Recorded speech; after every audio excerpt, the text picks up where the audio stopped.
what type of role do you think our parents play in setting up the base for an entrepreneur?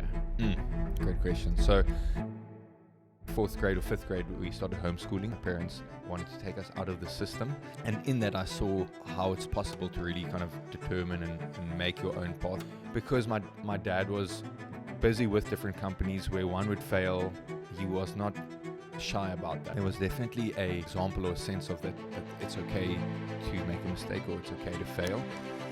How would you say you need to structure your life to hear what God is calling you to do? Be diligent and excellent in whatever you're doing now. Moving from a place of peace and soundness and wholeness in the Lord, He'll open up what opportunities kind of there can be and what your next steps might be. What are some of the biggest challenges that you've experienced in your entrepreneurial journey? To realize that it's a journey. It's not gonna be this kumbaya, kind of aspect forever. Guys, I don't know everything, and I'm running this with 100% reliance on the Lord.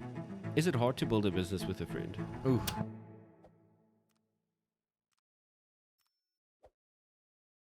Christiaan, you're on a mission to employ the world. But before we get there, and how that dream came about, who is Christiaan van den Berg, and where did it all start for you? Who is Christiaan van den Berg? Christiaan van den Berg is first and foremost a son of God. I really find my identity in Jesus. And I was born up in Park. Yes, the fall of Veideldruk, as they call it. So hopefully some of that street smart is born into me. But moved down into the Western Cape very young, and grew up in a very entrepreneurial house. My father's an entrepreneur, and we moved around quite a bit, pretty close by, but he would find a house, fix it up, and either make it a guest house or sell it. And so I think by the time I was 16, we'd moved about 17 times. But fun. I think it makes you non-complacent. It makes you open for adaptability and change. And quite a shy child growing up, but definitely found myself always looking where I can kind of help people. I know it sounds a little tacky, but I think, really blessed to have been raised by two parents that love the Lord a lot, and that really showed me the value of caring for people and loving people. My mom's a psychologist, so that was maybe intentionally bred into me as well. But really kind of just had the help of people on my heart for since a very young age, and not really knowing where I was going, kind of with that from a career perspective. Obviously, as a kid, you don't really think about that too often. I mean, from being a musician to an artist to an astronaut to an athlete, I mean, you name it, right? To an architect, I think sometimes. But I think as we 4th grade or 5th grade, we started homeschooling as well. My parents wanted to take us out of the system, just to really zone in on the way we think, critical thinking. And in that, I saw how it's possible to really kind of determine and make your own path, and not just really conform to the world and kind of the patterns of it, if I can use that term. Probably due to the fact that my parents set that example. And so moving to high school, I went to Paul Boys school in Paul, as the name says, Paul Boys. I went to the hostel there, and I think then kind of really found a bit more confidence. As I mentioned, quite a shy child.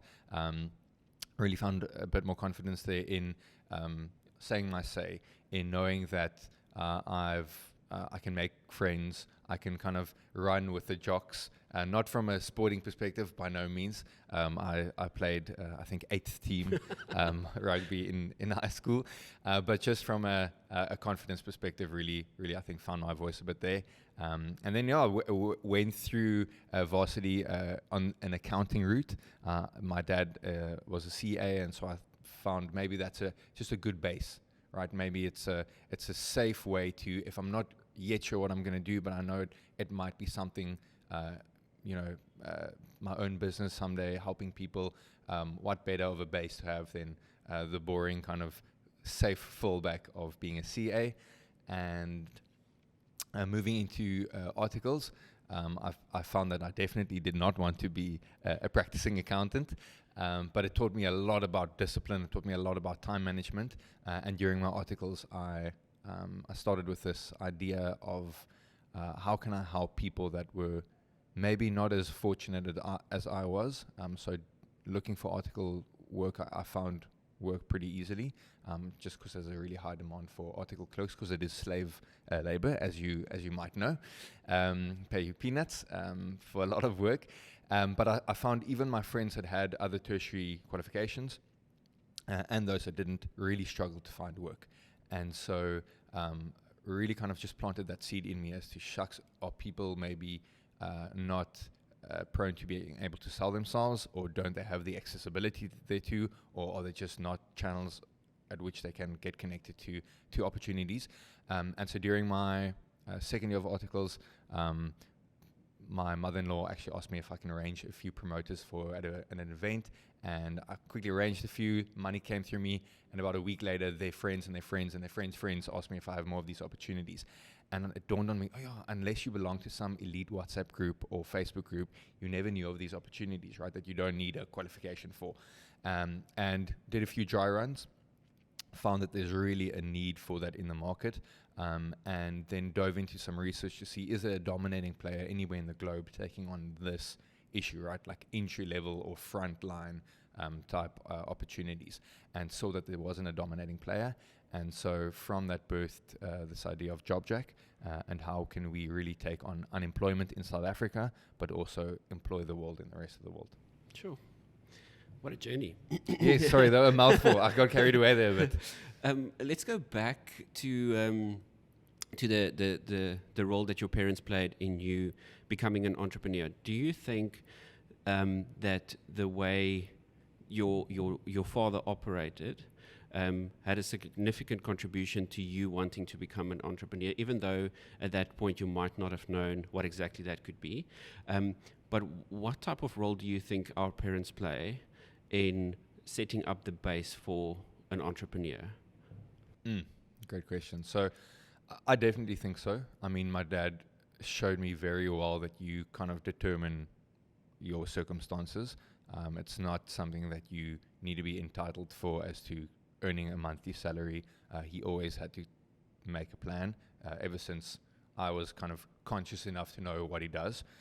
He did obviously have some corporate jobs before, but I mean, throughout my upbringing, he was always busy with a different type of business or a plan of growing his current business.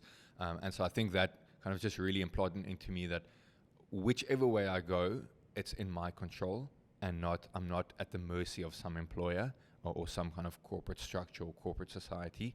And so I think that opens up your mind to a whole lot of ideas, right? I think a lot of people grow up with a precise example of what work is and what kind of a corporate job is, and there's not really scope to think outside of that box. And I was really just privileged enough to grow up in that way, where he set that example, and probably my mother as a psychologist played a role in giving that confidence in, having that self-assurity and that identity in the fact that you can kind of, as long as you hopefully walking in line with God's will, you can kind of set up and try things. And I think because my dad was busy with different companies where one would fail, he was not shy about that, right? He shared that with us as well. So there was definitely an example or a sense of that it's okay to make a mistake or it's okay to fail. And I think if that fear is broken a bit, obviously it's to a degree probably always going to be there, but it opens so much more opportunity where you can try a lot of things. And I think I remember even, through high school and even university, I had a few little side hustles where I don't know, sold X, Y, or Z, or, try to start up this or that idea, and very much supported by my parents. So I definitely think your parents allowing you that freedom plays a big part, as opposed to, someone relying on a constant safe upbringing. Maybe my dad almost fell to the other side of things, but I mean, I'm grateful for it. Why did you choose to rather start your own business when you kind of weighed up the options in terms of there is this opportunity where you connect the job to the employer? Why did you decide to kind of take on this responsibility yourself rather than just go and work for a company that does something similar, like a recruitment company or something like that? Yeah, well, good question. No one's actually ever asked me that question. So I think because, and it might sound a little self-conceited, but I really trusted that the Lord put this on my heart. And so from what I could see, what was out in the industry or the world already were money hungry, kind of take everything they can from the current placements they're already doing, so current kind of employment placements they're doing. That being said, it was also in a complete different market, right? So it was for more skilled or professional type. I mean, as I mentioned, doing the research, I really found that there was no one looking at this problem for people that don't have tertiary education, in connecting them with opportunities, and no one doing that at scale. And so probably had probably in a naive way, I had too much confidence in my own ability to really take on this problem at scale, but with a good heart. And I think that's something we, my co-founder and I, always really convey to our team is what we do is a type of a land grab, a type of what they refer to as a winner-takes-most market, right? It's a dual marketplace. And we want to get there first, not out of greed, but out of a place that we really feel we have the right intention and the right heart. And if someone else might get there, they might, really tap each of these desperate job seekers for all they're worth, because these people are so vulnerable. And so I think that really played a big part in me diving into it and starting the company myself, as opposed to joining someone else. And I mean, for all practicalities, I couldn't find someone else doing it anyway. You mentioned that you have a partner in the business, which I believe is also a good friend of yours. Is it hard to build a business with a friend? Ooh, it's an absolute treat. I cannot see where our company would be without my co-founder, Heine. I think it really helped, one, that we were friends before we started the business. Not for very long, mind you, we met during our articles, but also that we share the same worldview or biblical beliefs. And so I think with that as anchor, it's been really easy to navigate your strengths and weaknesses, because everything I say to him, he receives from a place of good intent, and likewise. So we can constantly correct each other, keep each other accountable, and know that we're steering towards the right path, and we can keep each other on that path as well. And so there's an amazing respect we have for one another's abilities, and for one another's intention. And so I really don't know how people do it alone. I mean, I can see how you could, and they always say, right, if you want to go fast, go alone. If you want to go far, go together. And both our intentions are to go really far with this. So it's been an absolute treat, and I can see by strength to strength why it's been so important for us to have taken this on together. And I grew up as a twin, so I've never really been alone. And so starting the company, I immediately knew I didn't want to take on this alone. And so I knew he just thought differently than I did. We at JOBJACK, we believe with surrounding ourselves with people that are better than we are. And so I knew he was definitely better than I was at a lot of things, systematized thinking, strategy. And so I said, come share the journey with me. Let's run it together. How do you guys keep your work relationship, your professional relationship, and your friendships separate? There's no separation really. In all honesty, we and that might sound a little unhealthy, but I think so we do tend to not speak about work if we are having a braai with our wives that are there as well. I think that's for me it's obvious, but maybe pretty important to say. But I think because we see our work as part of our calling and part of our life, there's not been an unhealthy kind of haul into just work. We both set quite a healthy example with regards to limits as to how long we work, and working into a weekend, working into the evening or so forth. It's not really something we do, and so I think that conversation and that constant reminder of having that work-rest balance and seeing work as part of calling, part of life, has really helped almost balance it out and separate the friendship side of things with regards to work side of things. It's like doing life with a friend, right? If you're going to take them on with something that's lacking, it's the same thing, because we're seeing work as just part of our life and part of our calling. It's never been needed to really separate kind of this whole professional identity and personality from a after work drinks personality. Let's talk about that a little bit more. I think some of the discussions we had just before the podcast led to emotional health within entrepreneurship. And that's obviously something that I'm very passionate about, and something that I've struggled with in the past. But I think there's a lot more focus that needs to be put on how entrepreneurs run their lives, conduct themselves within a family capacity, within a work capacity, within a friendship capacity. How do you set those boundaries? How do you structure your life to keep yourself with enough energy and time for your family? You now have a lovely boy as well, with your family, with your friends, and while being super productive and effective at work. How does your typical structure look like to protect those areas in your life? Okay, yeah, cool. Exciting topic and question. So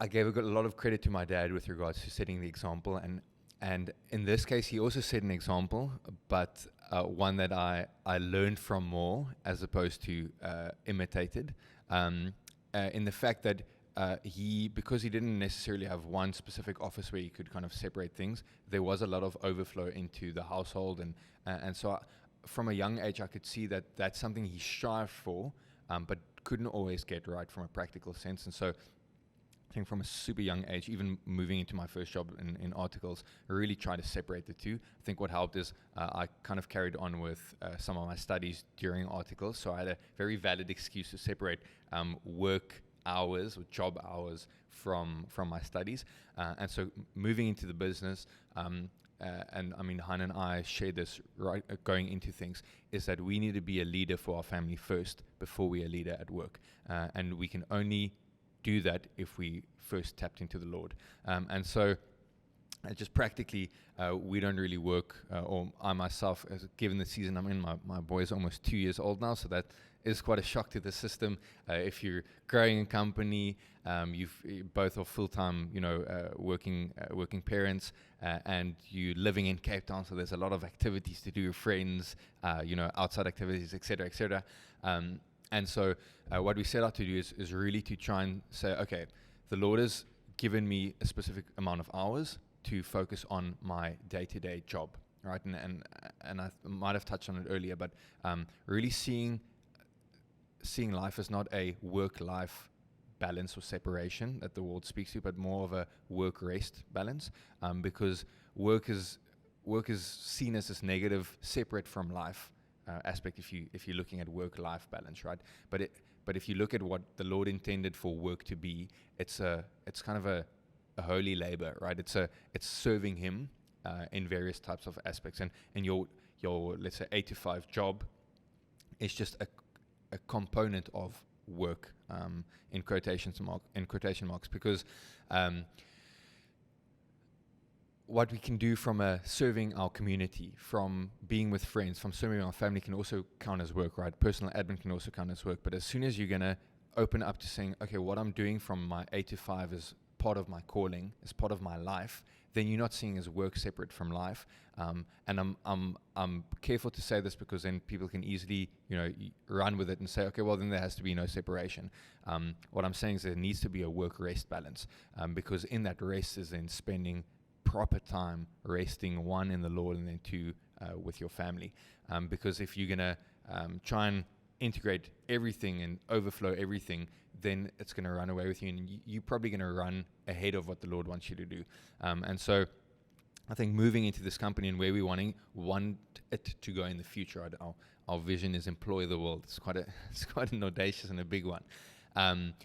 I knew it's not something that I'm going to get right in my own strength. So that's a known. So is it going to help if I put in 20-hour days? No, because I anyway can't do it, right? So let's try and cap it at a certain agreed upon hours, let's say 10 hours a day. And I say, okay, Lord, use me properly in that 10 hours.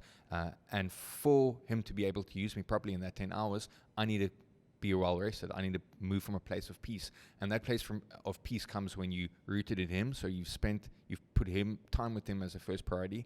And then second, you've put time with your family as a second priority. Work comes after that. And so very clear kind of just boundaries between my job or office hours and time with my family. So I don't really work after, let's say, 5:30 in the afternoon, and don't really work over weekends at all. Obviously, there might come an exception here or there, but that's really the exception. I mean, in the past 4 or 5 years that this company's been running, I can probably count on my two hands the amount of times that's happened. And so it's been a real kind of privilege to be able to keep each other as founders accountable in that. And obviously we go through different seasons, right? He doesn't have a child yet, and a child really comes and puts any bit of routine that you thought you had, throws it out the window completely. And so, with that, and I think I mentioned it to you just in our earlier conversation. I was going at a time, through a time last year, just after he was born, with, okay, cool. Up until now, I've been able to give enough time to my wife. I've been able to give enough time to my friends. Obviously, some nice quiet time. I'm working, the company's growing, and I'm exercising. I'm out surfing, climbing mountains, or whatever the case may be. But I'm not feeling I'm getting to anything properly, or I want to get to more, the whole time. And so it kept on bugging me that I wasn't getting to everything more. And I'm super blessed to be a part of an amazing accountability group. We've been meeting once a week for the past 10 years. And they challenged me to say, well, it looks like you heading towards that space of overexerting yourself, right? Of what could always almost even be labeled as, heading towards something that looks like burnout. And even though I was full of energy, and so it was, they kind of, the advice was, let's go prioritize. What does your priorities look like? And it came down to, cool, Lord first, then family, then work, and then, I need to look at my body, so exercise, and then friends. And so that helped me so much in kind of just knowing what I need to spend time on first. And so in this season where I have a kid, where I really want to spend time with him, it's the Lord, it's family, and it's work. All the rest, it'll come in a different season. Yes, I try and exercise a little bit every now and then when it's possible. I do get to friends. We invite them over to our house more because it's easier with children. And so that doesn't disappear by no means. But I've really, I think, been blessed in the way that I've not yet had to sacrifice friendships or relationships or any, super kind of healthy habits have had to be sacrificed in order to grow this company, because I think we really rely on the Lord's provision and the Lord's strength as opposed to our own.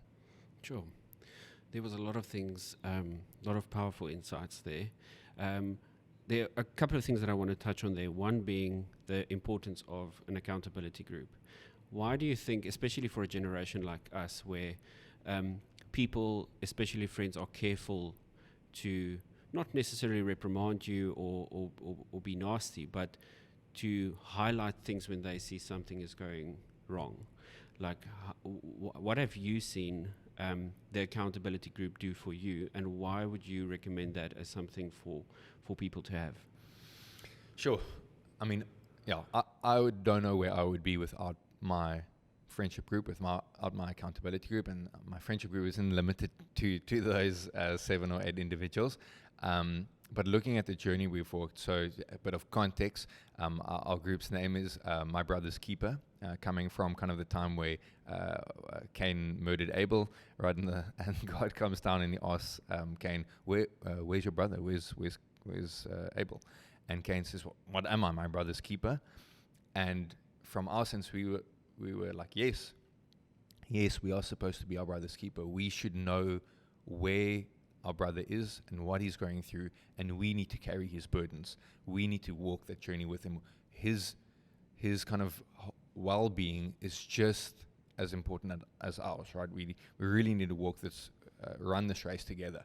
And so I think in that, and what it's meant to me is where I'm, blind to something, running after my own ambitions, even though it might be a good intended one, because I think that's generally the problem we see nowadays. Everyone labels something as a very positive intent, right? We're hustling, we are growing this company, we are, being effective, we're busy. But in that, you can so easily kind of just lose track of finding peace and kind of really prioritizing what the Lord's called you to do. And you can easily run ahead of him. And so whether you're spiritual or not, like it's something that's so detrimental to your well-being and to you as a person. And so what the group has really kind of been able to do is, because we're so open with each other and meet regularly, it's really easy for us to spot each other's blind spots and for us to challenge one another, right? So we've allowed ourselves, or allowed permission for one another to really speak into our lives. And I think in that, you are asked the tough questions. So I can easily go tell them, our company is doing X, Y, Z, and, kind of we aiming at, earning this amount, or, kind of growing this, and they can say, okay, that's cool, great for you, well done. What has the Lord said about this? Or is this where the Lord wants you to go? Or what are you going to do with that money? Or are you sure that this is kind of the sustainable route? And above all that even, okay, but I'll just ask you how it is. And that was the first question you said. Why haven't you said what's going on in your quiet time? Why haven't you told me how it's going with your wife? Is your wife growing just as well or better? She should be growing better as your company. Or are you spending just as much time with your child? And so I think in that, it's that constant reminder of what are our priorities according to what we feel and what we can, obviously speak into each other's lives or pray about each other. And as we all go through different seasons, we learn something different. And I think just having that constant check, kind of has been incremental in just keeping each other on track. And obviously we go through different seasons. So some focus might be on a specific person for an amount of time. But it's been surreal. You mentioned there's something that, and in the previous question as well, where God calls us and He directs our steps into a certain direction, so we know what we need to do. And you also mentioned it in the very, very start of the conversation in terms of leading you to start JOBJACK. Often we find that difficult to understand and know what God actually wants from us. Like, I think especially about people that are 22, 23 years old, maybe just finished studying, realize that they might not have studied something that they actually want to do for the rest of their life. How would you say you need to structure your life to hear what God is calling you to do?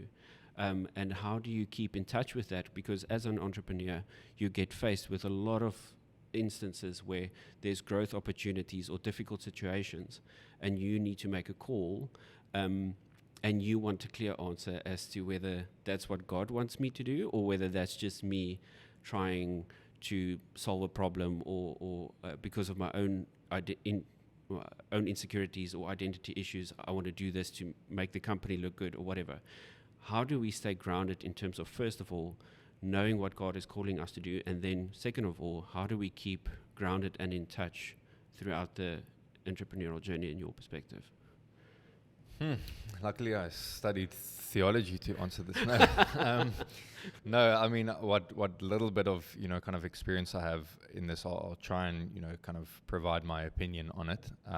Just walking my journey. So obviously, I'm a CA, which is by far nothing to do with what I'm doing, right?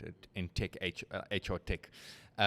People ask me like the whole time, why would you go from such a promising, stable, kind of qualification or direction into this? And I think kind of getting down to your question is, I think first and foremost is sitting with the Lord. I think we forget so much that we need to be building relationship with Him, and not just on a ad hoc daily basis be asking Him for, okay, Lord, just, give me a little advice here, give me a little advice there, because then we're running our own journey and just trying to include the Lord, right? As opposed to sitting at His feet and hearing where He wants us to go. And I think so one, sitting with Him on a daily, constant basis and allowing Him to speak into your life, not just speaking. I think that's really where the word speaks about being still in front of Him, like really be still in front of Him. I think, kind of studying the word also just really should guide you in that. And then from a place of, because I know it's not just that simple, you're not just going to get, or I pray that people will get an audible voice, but generally that doesn't happen. And so in that way, whichever season you're finding yourself in is I think we call to serve excellently, right? I think Paul speaks to slaves submit under your masters. Right, and that's obviously a horrible different time, but even then it spoke to be diligent and excellent in whatever you're doing now. I remember going through my articles, week 3, I was like, this sucks. Like, I really just don't want to do this. And the Lord convicted me to say, you are here now, whether it was a choice that you made according to your own ambition or to where I wanted you to be, but you're here now and you need to serve it excellently. And so I remember for like probably 3 months, every morning I just said, I'm going to be the best article clerk that there is. I said it out loud, and within a month and a half, I actually started enjoying it. Whether I was the best article clerk, doubtful. I don't think the partners would say that. I think because I was full of ideas and more focused on the people than the actual audit work.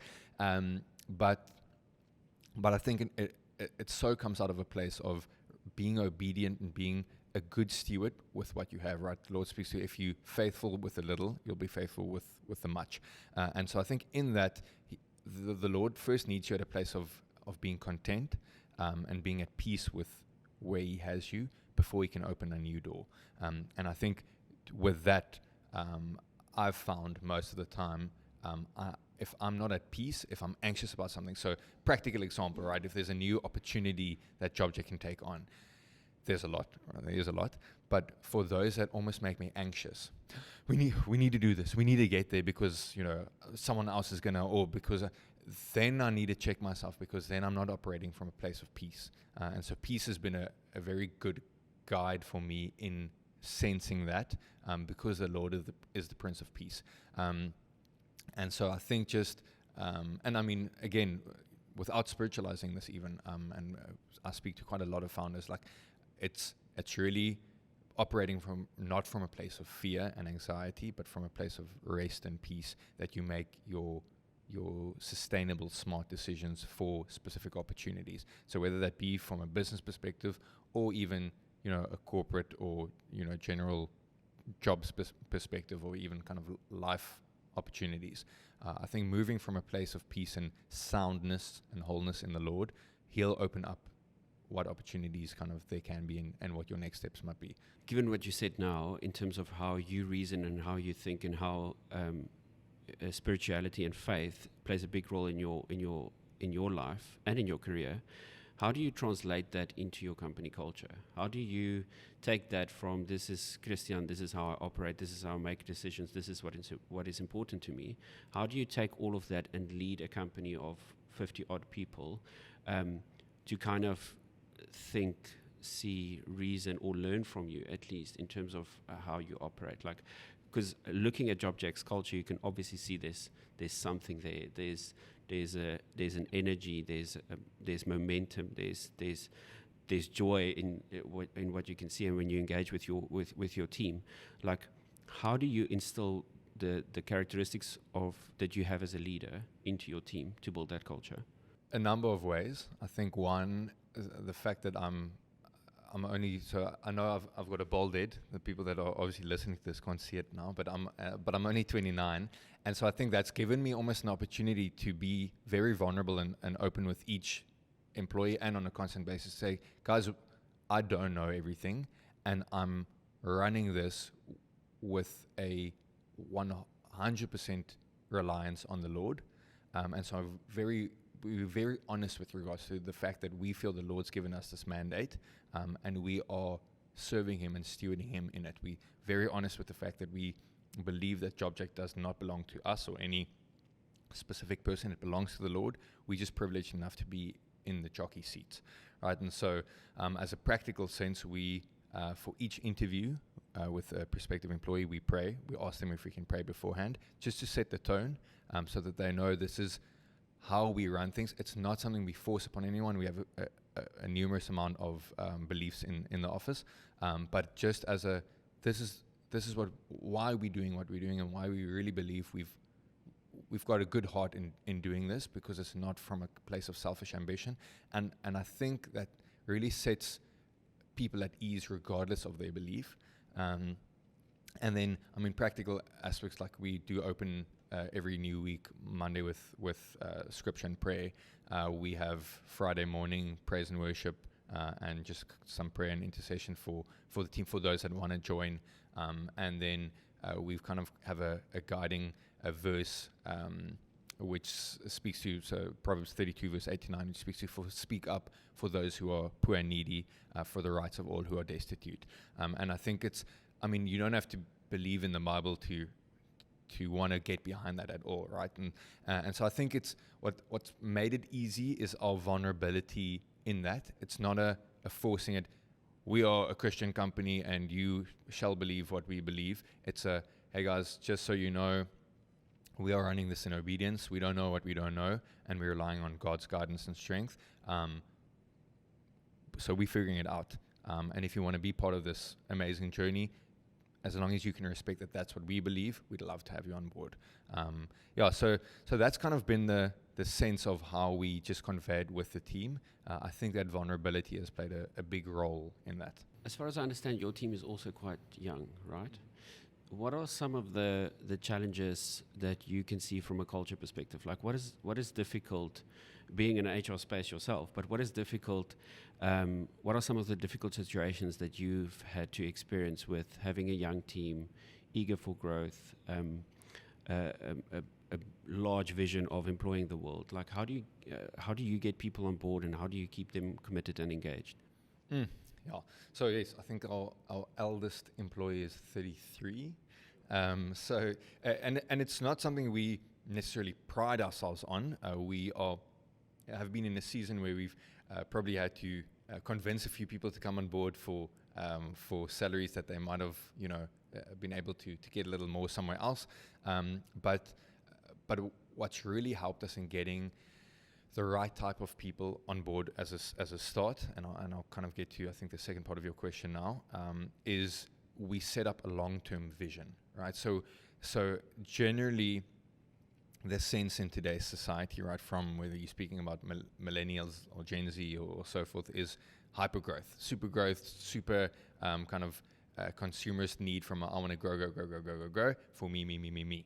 And so what we really kind of zone in on in our whole hiring process, and what's helped a lot is our person that's in charge of the hiring. She has the same beliefs as we do, and we chose it so specifically so that we know we are hiring someone whose heart is there, not from an individualistic perspective, but from a collective and a mission perspective. And so I think the worries and stresses that companies see with young people being entitled or, kind of wanting to move on to the next level as soon as possible is slightly mitigated with that long-term buy-in that people get. We tell each employee that we are here for the next 20, 30 years, and we want them on board for that. So I think that already helps that quite a bit. But you still have ambitious people, right? We always say at JOBJACK it's a bit of a double-edged sword, because everyone that comes on board really believes in the vision, and so thus they have a lot of inputs and opinions, but they have a lot of inputs and opinions. So it's a good problem to have, and I'm saying problem, it's not really a problem, it's an opportunity that just needs to be nurtured in the right way. And I think what we've just done to accommodate this young team that's really eager to grow and learn is we've tried to set up people with maybe outside mentors, but we have a lot of one-on-ones. We have a lot of conversations where we think as a collective, probably not as much as we should, but we're very honest and open with regards to where we want people to grow towards. As we growing as a company, we need all the more set standards, like a personal development plan, your job grading aspects, all the HR lingo that I can start throwing around, that as a kind of legal entity you need to start putting in place. But I think we've been real purposeful in the way that when someone comes on, especially super young, maybe even coming straight out of varsity, or I think we even have had someone come straight out of high school as well, is really set them on what a long-term journey for them could look like. And in that, there's been a real good communication. And if someone's a little frustrated with them not growing at a certain rate, then we can easily kind of revisit where we're going towards, right? And what the company does look like. And yes, some seasons are slower than others. So for some people, it might be a little, for us, it's even, to a degree, a frustration at some times.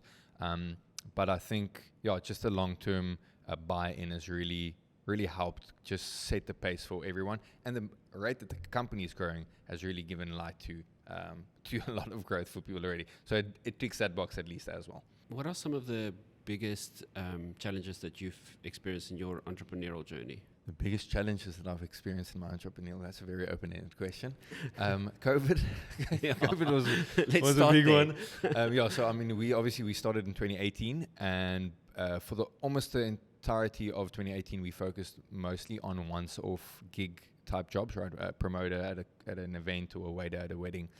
And by the end of 2018, we got connected to one of the larger corporates, pep stores, and found that there's really also not a system that's utilized anywhere in the world that we could find for entry-level job frontline workers.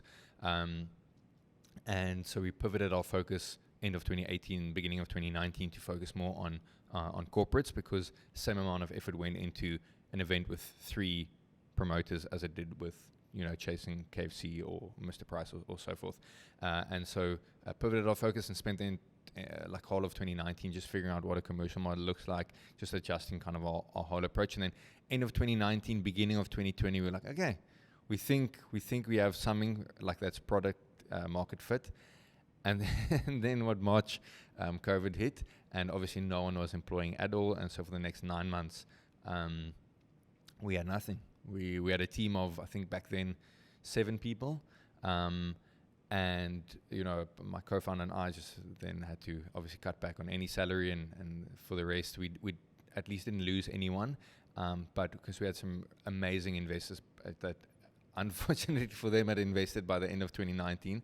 But fortunately for us, and it carried us through on kind of a skeleton base, and really just probably in that time gave us perspective to think, or time to think. But that was quite a massive challenge. I think for me it was thinking of the people that were part of our team that I just couldn't help grow for a whole 9-month period. So I did go through a space, I think probably about 2 months into COVID, where I found myself not sleeping for 2 weeks, like at all.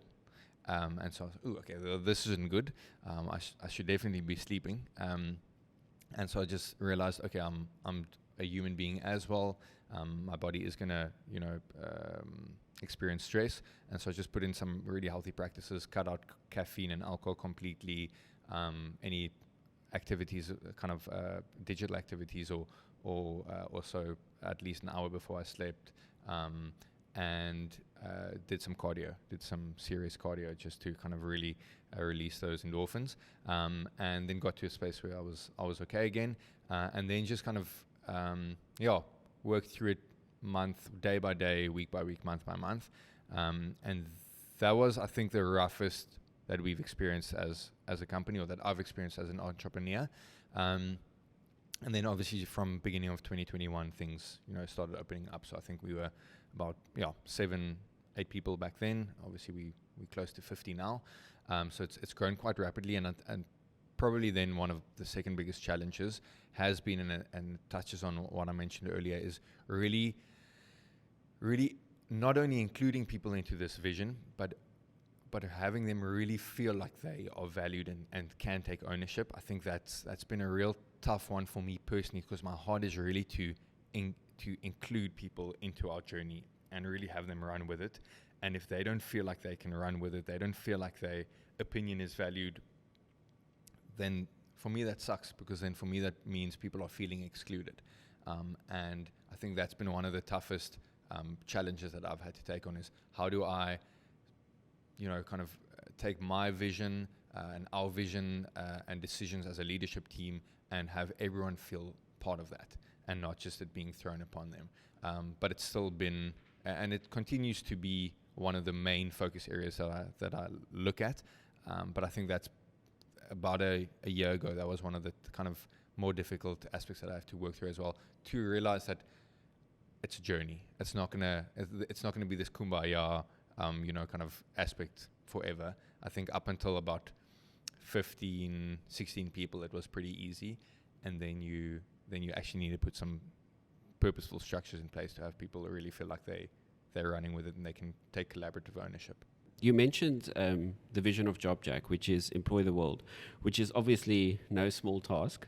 So why dream so big? Why not just employ South Africa, or who we can? Why not? I knew you were going to say that, like literally. We just really believe that that's what the Lord put on our heart. We do, however, also believe if we can get a model of it right in South Africa, then we should be willing to take on the rest of the world with this. And practically, what that looks like a bit more is the market we've decided to take on, which is the entry-level side of the market, is where the most unemployment sits. And so generally that is also more in developing countries, third world countries. And because if you look at your developed world, your first world countries, that the unemployment rate is generally quite low. And so what we just felt was, if we can get it right in South Africa, and get it right, is by no means saying we're going to solve unemployment, but if we can at least find a model that could work at scale, then it's something we feel we can share with the world, because we really feel we have the ability to build at scale. And so we just feel specifically that the Lord's called that for us. And I think we young, dumb and naive enough to believe we can actually do it. I think that's the beauty of entrepreneurship, right? Otherwise, there won't be big and audacious new businesses starting around. So I think as part of an entrepreneur, you have to have that little sense of risk. Well, not little, but sense of risk, that you're willing to take this risk no matter what it actually brings forward. Last year, you were named one of SAICA's top 35. What did that mean to you? It was cool. It was a nice little feather in the cap. I think what it spoke to most for me was the fact that CA should not just be seen as a boring chartered accountant in practice, but the fact that they were celebrating innovative ideas, really I think showed some value that they place on thinking outside the box. It is a bit of a vanity metric or kind of title, in all honesty, and to a degree I felt a little guilty, taking the credit for work that is completely, kind of due to the hard work that the team's been putting in. But if that meant that it opened up some doors for us, that it just gave some validity to entering, or chatting with a new investor or a new client, then we were super thankful for it. So it was a nice reward to say, oh, great, the 7 years that I spent getting the qualification, being paid peanuts, and it was actually something. And at least I think I got a bit of the psycho fees back because they hosted a nice dinner. So for what that was worth, yeah. So as we transition into giving some advice to upcoming entrepreneurs, like what would you say to somebody that's listening to the conversation and thinking about, maybe I should quit my job, maybe I should just take the leap, I'm 25 years old, if I don't do it now, when am I going to do it? What would you say to somebody like that? What should they think about? What should they consider? Like what needs to be top of mind before you make a big decision like that? Because literally it's life altering, good or bad, but it is life altering as you've gone through your story now. There's amazing experiences, there's highs, there's lows, you learn a lot, you grow. There's a mental game, there's a physical game, there's a leadership game. Before you say yes to that, what do you think entrepreneurs or soon to be entrepreneurs should know or think about? What would you have liked to know before you started? So I think just before I get to that part, I think something that any would-be entrepreneur can consider is how much time they have at that age. Yes, some people at 25 might already have a family, and bless them for that. But you generally have a lot of time regardless. And so, as I mentioned, JOBJACK started whilst I was doing my articles, also whilst I was doing my honors, and in the same year that I got married. So there was a lot already going on, but I still had time. You have much more time than you think you have. And so I started it, and for the next year and a bit, I still finished up my articles. By the time I jumped in full-time, we already had 3 full-time employees. So I'm not saying that you have to first do something on the side before you jump in. I'm just saying that there's a lot you can test out before you make the leap. It doesn't have to be a blind leap. It can be a very informed leap. Maybe that's the bit of conservative, accountant that I have in me, but doubtful. I've never really been someone that looks at things from a pessimistic or conservative view. It's just logical for me. Test as much as you can before you just dive in. So that's something that can really be considered, is testing. And also, if you have an idea, share it with others. People are so prone to keep it a secret until they think they've figured it out. The more you test it with people, the more you get feedback as to what is working and what's not working. And I think that's incremental. I think if I knew more of that would have helped me already, because you want things to be perfect and to sound legit before you start sharing it. But the more you can share it with people, the better. And then something I wish I knew a bit more was the fact that people are really open to mentoring and helping. I think if you really just go out on a limb a bit and go ask someone, whether it be over LinkedIn, because that's pretty easy just to really connect with someone and in-message them to ask for advice, just advice. You'll be shocked to see how many people are really willing to give you advice, to give you time of their, the time of their day. And so I think if that's something I knew, I would have reached out to a lot of people earlier. You don't have to wait for you to have some idea or product market fit to be able to go ask that advice. And whether it be, and I wish also I knew that you can actually guess someone's email. Just go look at the template of their company's email and send them a mail. I've reached a lot of people in that way. Maybe, a little sneaky pro tip. But that's something that I really think is super valuable to people, because we try and run this on our own as long as possible before we speak to someone. But that's just so counterintuitive, right? So there's a lot more I wish I knew, but that's from top of my mind, that's what I can think of now. Exactly what you said there, in terms of it could be lonely and we need to surround ourselves with people. Do you think in South Africa we do enough to enable and equip young entrepreneurs to actually do what they can do? No.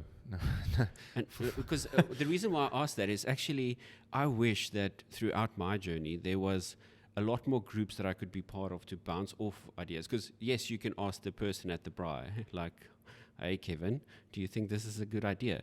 But if you just go on that opinion of one, it actually might be dangerous. You might be put off your idea, or you might retract, or you might feel that people don't support me. So that's quite dangerous. But also, if there's a group of people that have experienced something similar in terms of they are in their own entrepreneurial journey, but they also, because I think there's a generational thing as well. Yes, we can listen to 55-year-old and 60-year-old mentors that can put so much value into what you should think about as a leader and skill and development. But also just like, guys, I'm having a tough week. Like, it's really hard. We've lost this, or this opportunity that we thought would come through didn't come through. Like, I think in terms of emotional support and actual advice, there's so much more that we can do in South Africa. And what, in your experience, do you think that could look like? Sure. Yeah, so I think, and it's, I'm going to have like a variety of opinions on this, because I think we've unfortunately seen a lot of airy-fairy conversations be offered and facilitated kind of across the country. But usually that almost does more damage than it does good, because people plant ideas of just, I don't know, unrealistic expectations and entitlement, as opposed to diving into the practicalities of things. I think what these conversations need to go about. So even those that are there already, I think there's space that we can, I don't know, have more of these conversations. There's space that we can extend some of the accelerators that are out there, right? I think, I do think there are amazing conversations. You look at something like Startup Grind or Seed Stars, or any of the vast amount of kind of initiatives that are out there. I just think that those conversations need to be centered around the practicalities of things a bit more. And when I'm speaking to practicalities, I'm speaking from, yes, let's look at kind of your business model. Let's look at practically testing something like an MVP. Let's look at practically what you need to do to address your well-being, right? Because people speak about, we need to look at mental health, but it's conversations. It's just airy-fairy kind of, yes, we do need to do that, and let's not overwork ourselves. But let's talk about what we need to actually physically put in place, right? Let's remove our notifications from our phone. Let's not have access to our emails or let's switch that off, after 5 o'clock, and not have access to our emails over.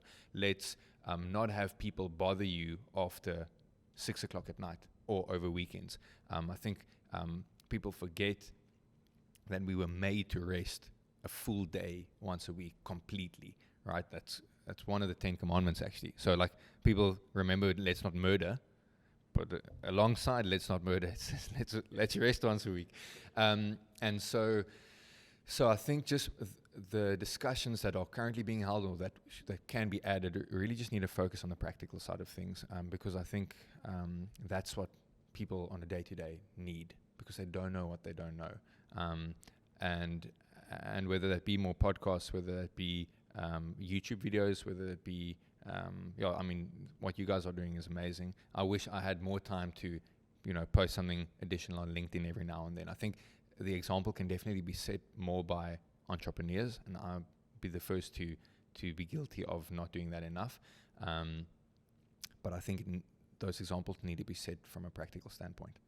I also think it's difficult for entrepreneurs to be vulnerable enough sometimes. Like, we want to portray this vision of success and everything is going well and we're flourishing in our careers and everything. But many times there are days, weeks, months that you really feel that you're overworked and it's really just getting too much. And I think it's especially in those times where we have to have groups or some sort of space that we can safely reach out to with people that are knowledgeable and have experience in the same arena that we operate in, to just provide some, like you said, emotional support and well-being. What are some of those emotional well-being and good healthy rhythms that you actively apply in your life to keep you grounded? Yeah, so I mean, first I just mentioned it. So I do have no notifications that come to my phone, like zero. sometimes to the frustration of my wife as well, because I Totally don't even get WhatsApps that pop through as a push notification, and my phone's always on silent. So if it's turned around, I don't even know it's there. So that's one thing that's really helped me a lot. Looking at cutting off work times as a general practice. Obviously, you building something or you serving someone. So there's a difference between setting boundaries and just being arrogant and entitled in not having anyone, rely on you when it's really needed. But just to set healthy boundaries in place, really set up your rest over a weekend, whether you want to refer to it as Sabbath or just a rest day or something, to really look at that and how that looks for you to rest, right? It doesn't mean, okay, you can dive into all your personal admin. It means rest. I think our society is almost set up perfectly for that, right? You have 5 days for your more job-focused hours, and then you have one day where you can actually get to some personal admin, and you have one day that you can rest completely. So just looking at that as well.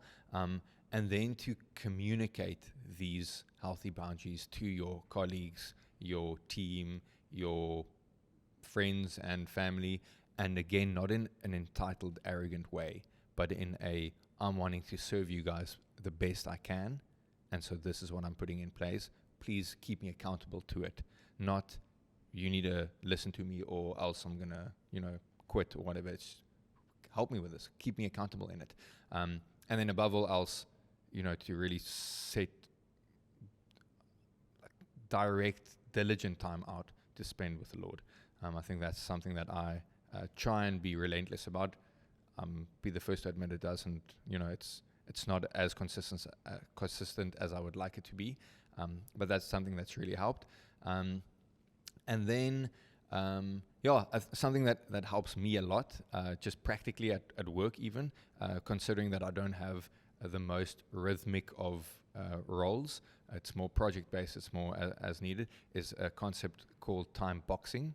So a lot of people have kind of know of time blocking, which is where you kind of block out enough of your calendar to complete a task, whereas time boxing speaks more to setting out, booking out your calendar, but for half an hour or hour for a specific task, and you get done what you can get done in that half an hour, and then you move on. And so what that does is it creates a sense of focused attention to the task at hand, because you need to almost get it done. And if you don't, then you box out another time, maybe later the week or the next day. If you know it might take three sessions, and box it out over 3 days, but then you move on and you focus on something else because it's already been boxed out for a different time. We can take much longer on doing something if we give ourselves. You can, if you book out 3 hours or something, you're going to take 3 hours. If you book out an hour, you're going to take an hour.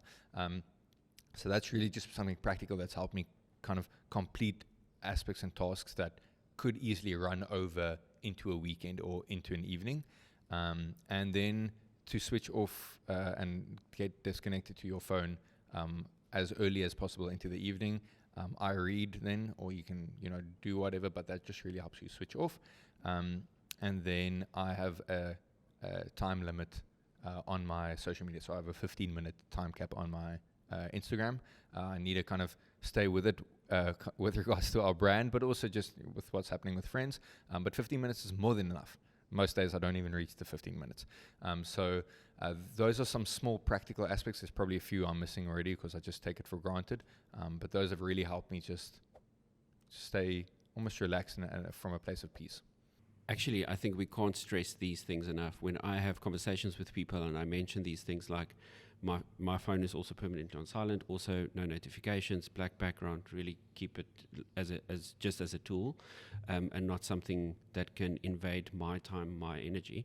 And usually when we have these conversations, especially young people, you can see this almost nervous twitch, like, but how's that possible? Like, how can you have a phone and not be reachable by people?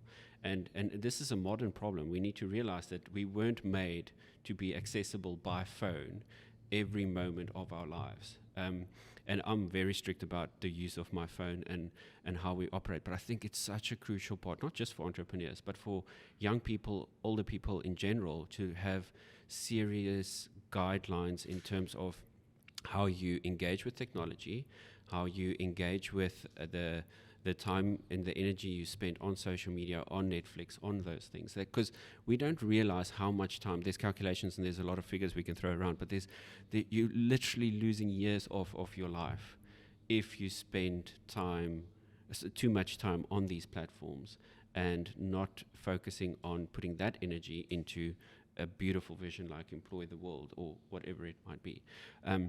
So yeah, I just want to stress that there's so many things that you can do. And I know if you're a doctor or whatever, it might look different. But for the general population, I do want to stress that there's so much beauty and life that can come from in the shape of energy and time to the people that matters to you most, if you treat your technology like tools and not give them the full reign to take control of your life. 100%, Mark, and I think just something, just a practical thing that might help someone realize the almost liberty it gives you. So, for me, practically, when we had our boy, for the first few days, he just slept next to our bed because, just a few practical reasons. But day 7, we put him in his own room, in his crib, and the weight that was lifted off of not having him 24/7, this responsibility and almost accessibility kind of there, just that hour that he slept like away was this, okay, wow, I didn't even realize that I had this like constant tension, and that can be translated even to think of maybe if you either writing an exam as a student or you working, and think of you're the invigilator watching you the whole time, the entire 3 hours that you writing that paper, or your boss sitting next to you for the entire 8-hour day. And then think of you getting there the next day and the boss is not there. You can breathe, right? It's kind of, you can just move in a bit more freedom, a bit more innovation. You don't have to slack on your responsibilities. When the invigilator walks away, you can, okay, they're just not watching me. It's not like you're cheating. It's just, you can just move in a bit more freedom. So it's almost, you can almost try and relate it with that as to someone can't reach you every single moment. They can still, but you're going to decide when you're going to look at who's reaching you. You're going to decide when you want to contact someone, as opposed to there being this constant invasion of your time and stealing your time. And it's not people's intentions, we know that, but it's just something practically that helped me kind of just, oh wow, realize what liberty it brings to have those things put in place. And like you just said, of that feeling of that relief, like often I believe that when we feel anxious or depressed or whatever, it might not be an external force. It might be just internally you feeling anxious because of this responsibility you feel towards social media. Or when I mean your responsibility towards social media, I mean you seeing other people living a life that you're not living, and you feel that that's the life you should be living. And the gap between where you are and the life that you see other people living just like births anxiety, depression, sadness. It takes away all your joy because you think, I should be there, I should have this relationship, I should have this car. And it's so crazy that it's so superficial, but actually underlyingly, no matter how much work we've put in, when you look at another entrepreneur, you think my business should be that big, like, or we should be doing that, or we should have these opportunities. And we don't play in our own boat. We kind of want to jump to a bigger boat, and we want to do that. But everybody, I think, and that's what you rooted to earlier, like just stay grounded in what God is doing in your life and where He's taking you. And if you get that right in terms of taking that life pressure off of you, your life looks completely different. 100%. They say comparison is the killer of contentment. Yeah, 100%. So let's be content in where the Lord wants us. Yeah, exactly. Tell us about being a father. Like, obviously that's a massive change. Changes the dynamics of your house and your home and the relationship with your wife and your career and everything. Invite us into that season of your life. So it's actually funny, our CTO is getting their first child this coming week. And last day, I ran and jumped into his arms and literally like a fetal position, and like started crying. And I'm like, I need to get you ready for this. And everyone's laughing. And he's like, bro, I've been ready for this. You all have made me so ready for this. If I can manage you guys and raise you guys, obviously in a joke, then the child should be easy. And obviously he was joking, but there was to a degree a bit of truth in that, right? So having built up kind of a company with people whose first job it is, who are needing attention and guidance constantly, and you kind of figuring it out as you go, right? They always kind of give that comparison. Building a startup is like falling out of a plane, or kind of, falling and building the plane before you land, before you hit the ground. And I think kind of getting a child was much the same, in the fact that you really figure it out as you go. I don't think, no, okay. My wife and I felt we were pretty ready for it emotionally. But no one can be ready for getting a child emotionally. I don't think like it rocks your world in the best of ways, but in a sense that you become so much more reliant on the Lord. And again, kind of bringing back to, I think that's something that I realized with building the company, with JOBJACK, that we are so reliant on the Lord.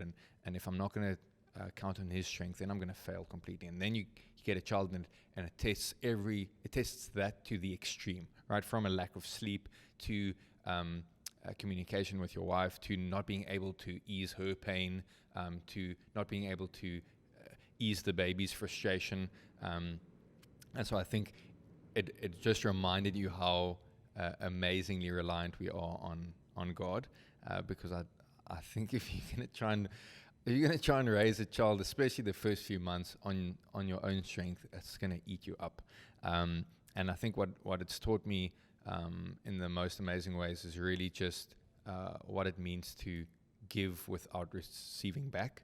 Our son is now at an age where he's really giving back, sometimes in a bit of a strong-willed way, but mostly just in the most adorable way. But for the first few months, it's really you taking care of this baby, you changing their nappy, you feeding them, you taking them everywhere with you, you losing sleep, and you're not getting any thanks in return. And I think that just puts life into perspective so much, right? Where we are constantly looking for recognition, constantly looking for just something in return. And the Lord's not called us to want something in return. The Lord's called us to serve.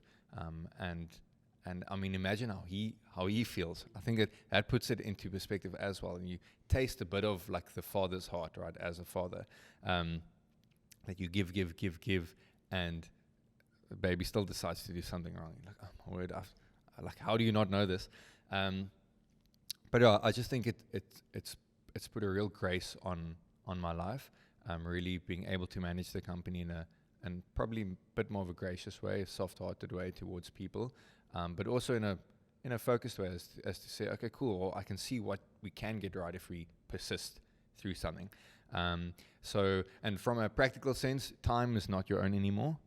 If you ever thought time was, it no longer belongs to you once you have a child, especially if you want to spend time with them, which I really do. So, I mean, yes, exercise and friends took a bit of a backseat in this season, and that's fine. As I mentioned right in the beginning, that was something that I decided it's going to take a backseat, and that's fine. It's a season in my life, and that freed me up so much. But from a holistic perspective, it's been the most joy just to have this little person that loves you with their entire heart, and you're seeing it every day, kind of realize more and more.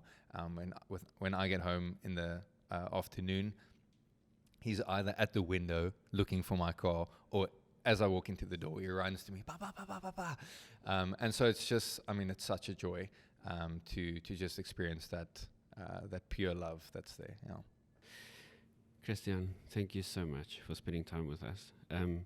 It's been inspiring to see you grow JOBJACK from when I met you a couple of years ago, from 8 people to the company that is now. I'm very aware of the struggles that you guys also experience, but you've done so well to look after yourself, to look after your team, to look after your family. And that is truly inspiring to see how you can create a big business, a big team, and grow a family in a very healthy way. I think on behalf of South Africa, I want to thank you for taking on such a big mission, or on behalf of the world, for taking on such a big mission to connect jobs to job seekers. And Jen, just your genuine passion and concern for your business, for the well-being of your family and your team, and the way that you do it. And you're not just somebody that says these things and not do it. We can actually see the fruit of it in your life, and that's very inspiring. We'll continue to root for you and your team as you go on this quest to employ the world. Thanks so much, Marco. Thanks for having me. I really appreciate it. Cool. Thank you guys. Then we've got a few quick-fire questions, just to end it off. Respond with the first thing that comes into your mind. Which book are you currently reading? Ooh. You can say the Bible, because They- well, hopefully they- you read. But they actually, so I read like 3 or 4 books at a time. Okay. So one of them is Aragon. So it's a kind of like a Lord of the Rings trilogy. Okay. The third of the 4 books. Okay, Yes, cool. that's the most exciting one at the moment. Cool. Best piece of advice you've ever received?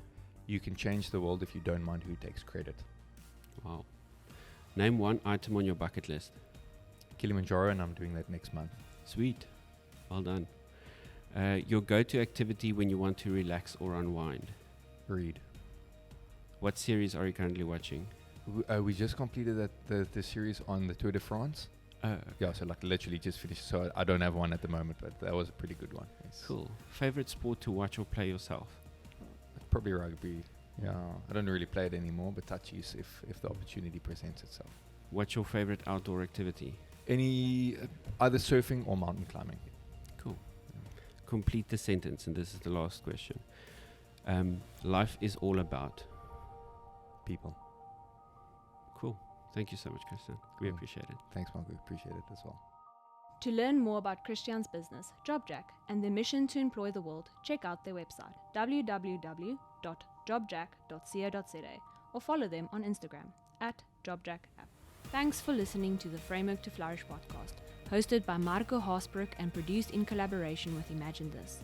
For today's episode, Stefanie de Tooy was our coordinator, John Rehoog our technical producer, and Karina Kloppers our content producer. Follow us on Facebook, Instagram, or LinkedIn @Flourish Workshops to stay up to date with our latest episodes, workshops, and retreats. Until next time, keep going and growing.